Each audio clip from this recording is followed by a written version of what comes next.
Hello YouTube, this is Tom Snowy 737. Just thought I'd do, I thought it'd be best to do an update for you guys, just to keep you informed really on sort of any progress that I've made since the last video. Of course my board has arrived. This is the new board. As you can see, I've got a few models like sort of on the board itself. I've been using them just to sort of try and draw out the layout, you know, make sure everything's going to go to plan. One thing hasn't gone quite to plan, which usually happens when I do sort of an airport. You know, not everything goes as originally planned. So for the most part, everything's gone well. The width of the airport, no problem at all. So give you a bit of a rundown. As you can see in the top left corner there, we have one cargo centre building. I'm going to be having 4 of them. So like a nice full cargo ramp. Stands are going to be about 767 size, with I think it's 4 Antonov 124 size, sort of like overlapping if you like. So yeah, hang on, 1, 2, 3, 4, 5. Yeah, about five 767 stands, and also 4 Antonov 124 stands as well. Obviously I didn't want to, well, with the taxi we've got the runway here, and then got the main taxiway here, which obviously leads from the runway. I sort of wanted it to have like a bit of an edge to it. You know, I didn't want the stands leading directly to the taxiway itself, so there's a bit of a, you know, a bit of a gap between the stands and the taxiway itself. I then have 2 stands running in the middle, so I've got like one here and then one just over here as well. Those 2 will have like interlinked taxiways in the middle, so there'll be like a taxiway here. You might just be able to make out the lines. One there, and then there'll be one at the end as well, so that, you know, in case, I don't know, in case an aircraft gets pushed back, or it's, you know, there's a fault before they actually depart on an aircraft, another aircraft needs to taxi in, you know, sort of that idea. Then this side, of course, this side is going to be the passenger side. This section here will be domestic, well, say domestic, say regional aircraft, because they're not always going to be domestic. Iberia, Air Nostrum, CRJ 900s might position on here. 737-300s could actually position on these stands as well. But it's mostly for my Flybe-8s. I am looking to get an Aer Lingus ATL 72. So if you guys know where I might be able to find one of them, please do contact me, because I've been looking high and low, and everywhere seems to be sold out at the minute. So I'm sort of kicking myself, you know, that I didn't get one when they were, you know, originally sort of announced or released.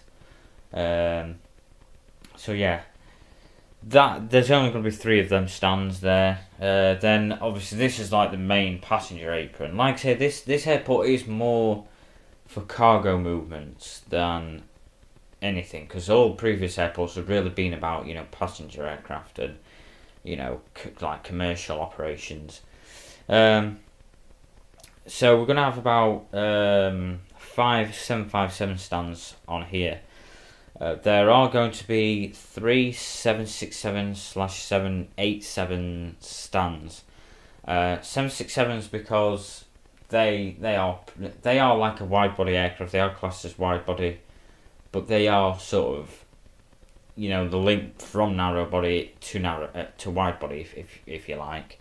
So they're going to be included on there. They're not going to be operating all the time on here. It depends obviously on the operations we've got in and stuff.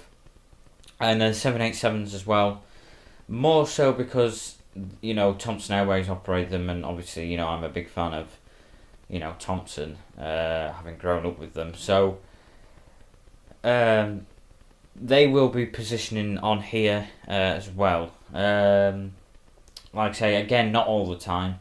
So what you've really got to do from this side onwards, sort of like behind me, you've got to think this as like a portion of an airport. So you've got the cargo centre, you've got a part of a nice little ramp here, with regional stands as well. Like it's I suppose regional, whatever you want to call them. And then the airport's much bigger, so therefore any other wide body aircraft like 747s, A330s, 777s, I don't know, MD-11s or whatever, they will sort of position elsewhere at the airport, if you know what I mean. So the airport is much bigger than this. This is only part of the airport, of course. I mean, you'll probably obviously see that when I do the runway and half of the runway is cut off, It's not going to be a full runway. So you'll get the idea once we get into it. And obviously when I do updates, I'll obviously, say like this is where this is going and stuff like that on the airport itself. Terminal wise, I'm still not 100% yet on what I'm going to be using for the terminal. I've been thinking about balsa wood, and then I've been thinking about other sort of stuff that I could possibly use as well. So I'm still not 100% sure. I've managed to get hold of some Herpa air bridges though, which I'm going to be positioning on. If it goes well. I'm not sure if it will or not, to be honest. I may need to reposition the stand slightly for them to sort of work. But we'll see how it goes. If not, I'm just going to go with the traditional method of using air stairs. I don't know. I there's just something about air stairs that I prefer. I don't know if it's because of the way air bridges have been made, like from Gemini jets. They can be quite fiddly and delicate and whatever else, and then the Herpa ones just aren't as good. So air stairs is like the alternative option. Like the third option that I have. I don't know what it is, but they just seem more appropriate. They're much easier to use, and so on. There's going to be a few airlines operating at this airport that no longer operate as well. I don't know if I've mentioned that in the past, but you'll see a few airlines coming back. Obviously, once we get into it, you'll understand which airlines are coming back and sort of like why I'm operating them, really. Although for the general idea, the reason why I'm operating them is because I've got models in my collection that are just either in the boxes, just sitting there and whatnot. Of course, I'm not going all the way back.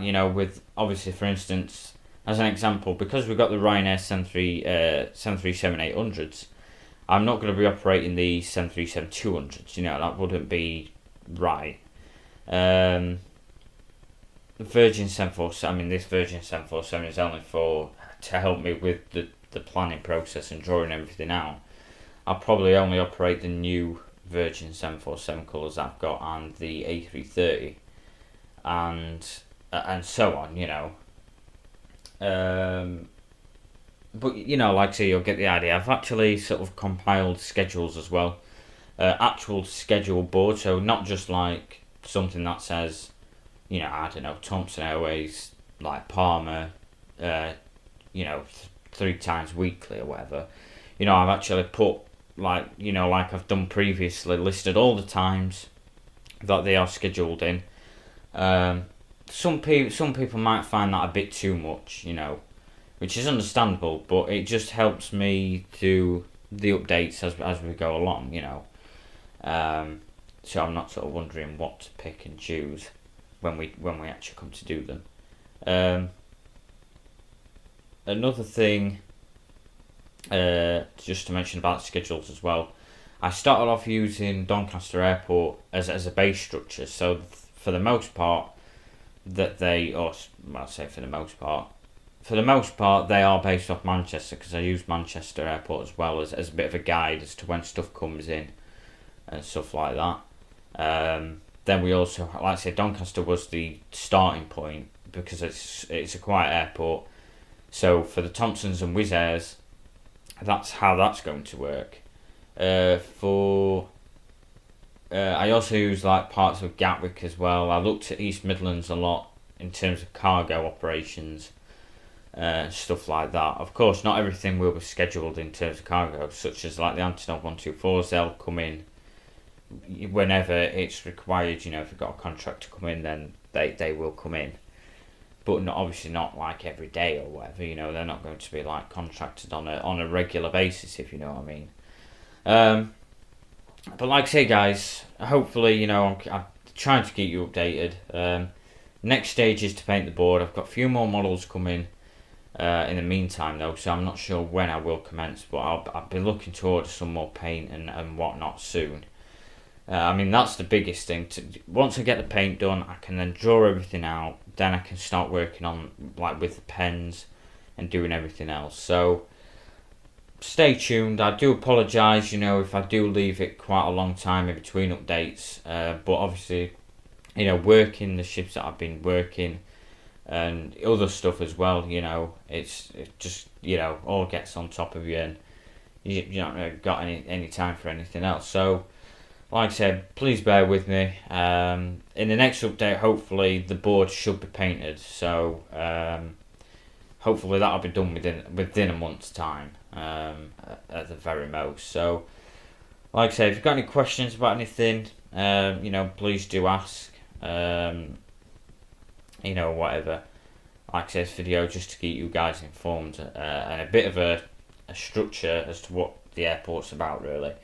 So thanks for watching, guys, and I'll see you, well, yeah, I'll see you in the next video. So thanks for watching, guys. Please like if you like the video. If you don't like it, I would appreciate if you did explain why you didn't like the video. But you know, most times, you know, some people don't bother doing that. But like I say, thanks for watching, guys. I'll see you next time. Bye.